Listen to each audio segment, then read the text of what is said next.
Saludos y gracias por acompañarme en esta nueva edición de Nico Más. Hoy es miércoles 2 de septiembre y estos son los titulares para este nuevo breve informativo. Remueven de su cargo al comandante de la base militar de Fort Hood.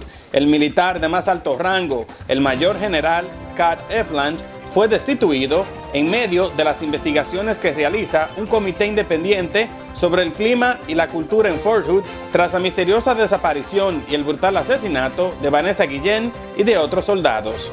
El presidente Donald Trump visita la ciudad de Kenosha, el epicentro de las recientes protestas contra la injusticia racial, y se pone del lado de las fuerzas policiales.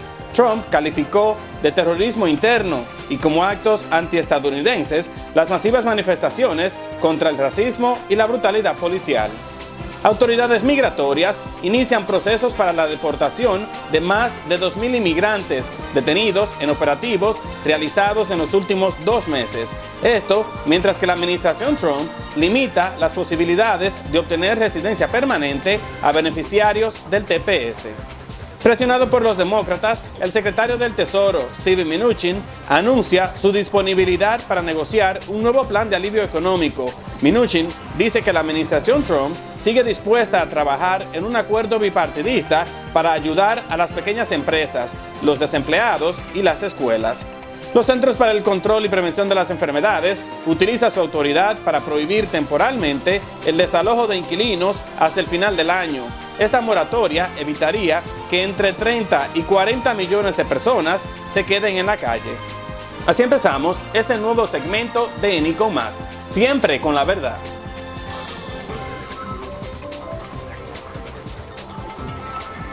Comienzan a rodar las cabezas en la base militar de Fort Hood tras la misteriosa desaparición y muerte de varios soldados. El militar de más alto rango, el mayor general Scott Efland, fue destituido de su cargo y ya no podrá ascender de rango y asumir el mando de una división en la base militar de Fort Bliss como estaba planeado.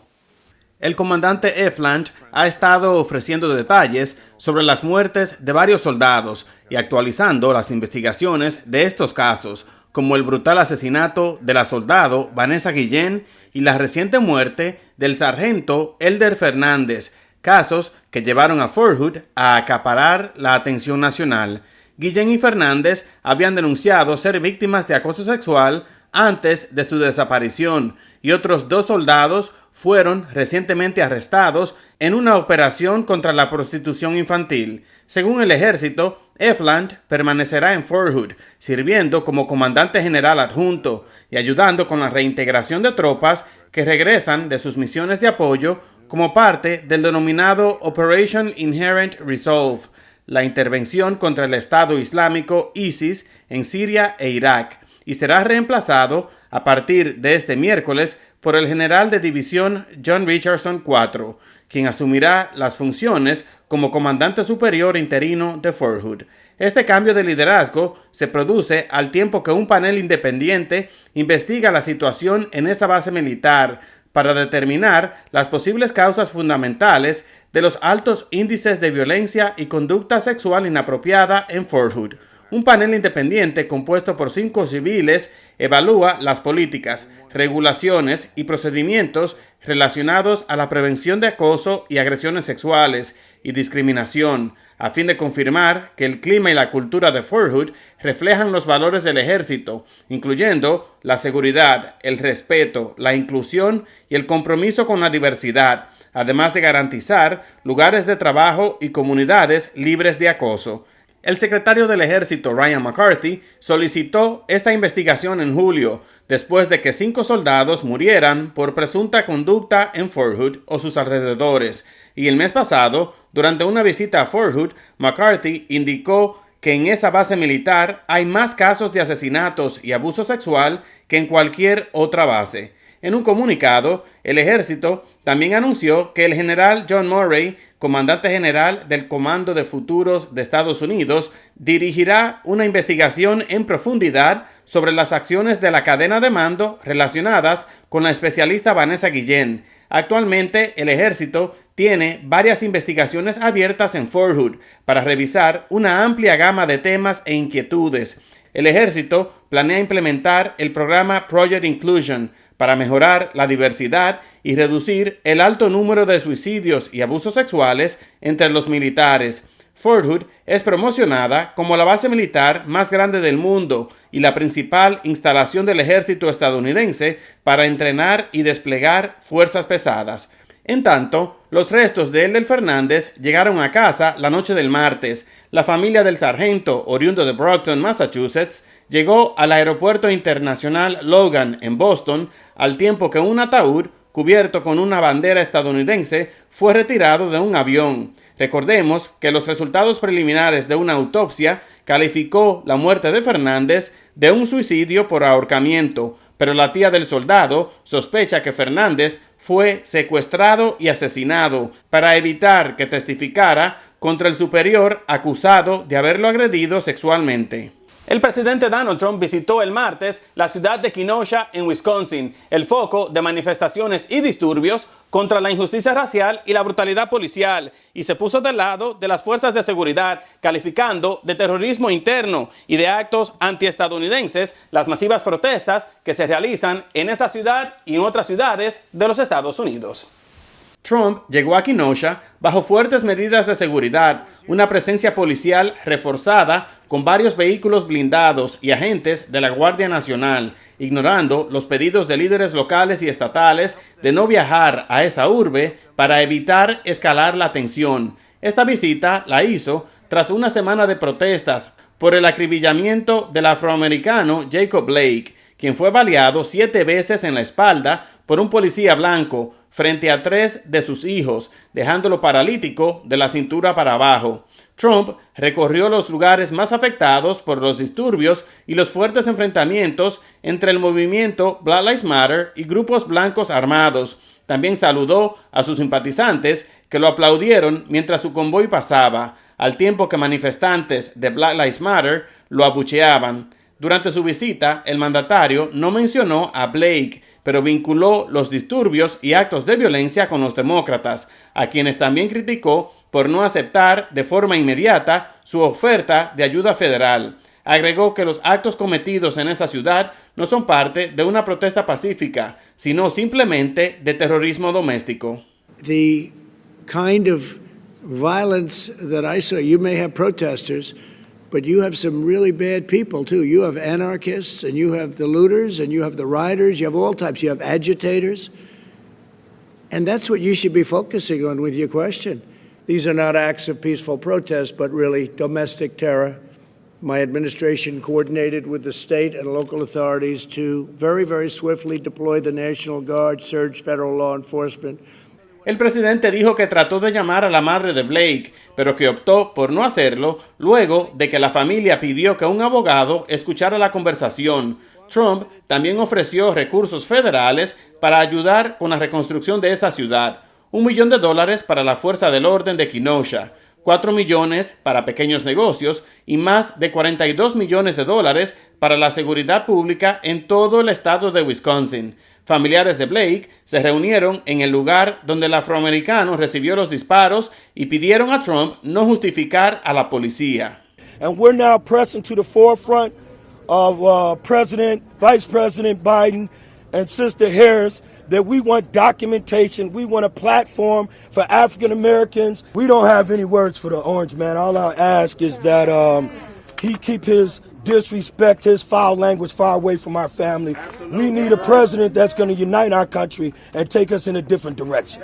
El presidente, por su parte, ha dicho que la investigación del caso de Blake está a cargo del gobierno local y federal, pero también causó controversia al defender a Kyle Rittenhouse, el joven blanco de 17 años de edad que asesinó con un rifle semiautomático a 2 personas en las protestas de Kenosha, asegurando que este solamente intentaba escapar, ya que estaba en un gran problema y que, de no hacerlo, probablemente hubiera muerto.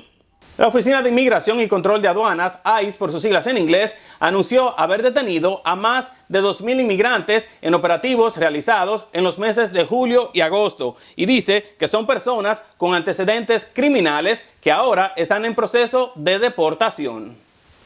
Los operativos para la captura de esas personas se realizaron entre el 13 de julio y el 20 de agosto y según ICE, el 85% de los detenidos habían sido arrestados, tenían cargos pendientes o una acusación formal. Entre los crímenes cometidos se encuentran asalto, agresión, violencia doméstica, delitos sexuales incluyendo violación, acoso, agresión sexual, exposición indecente y abusos de menores, no registrarse como delincuente sexual y otros. ICE no dio detalles del 15% restante, que aparentemente son simplemente inmigrantes indocumentados que cometieron esa falta administrativa. Esta noticia se dio a conocer mientras que la administración Trump impone una nueva restricción para los inmigrantes amparados por el Estatus de Protección Temporal, TPS por sus siglas en inglés, medida que prácticamente limita las posibilidades de obtener la residencia permanente.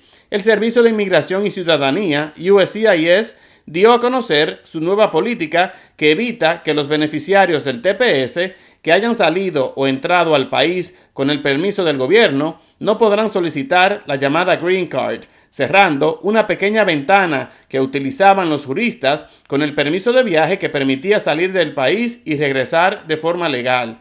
El asesor de la Asociación de Salvadoreños de Los Ángeles, Fernando Romo, explicó a la agencia de noticias EFE que, cito, los abogados argumentaban que con la entrada al país de forma legal, la orden de deportación que estaba contra los portadores del TPS prácticamente quedaba anulada, lo que permitía que pudieran ajustar su estatus migratorio si eran elegibles. Sin embargo, USCIS informó que no aceptará más esos argumentos y que las órdenes de deportación contra las más de 320,000 personas amparadas por el TPS seguirán vigentes aunque utilicen el permiso de viaje y vuelvan a entrar al país con autorización, ya que el estatus de protección temporal es, por su propia naturaleza, temporal.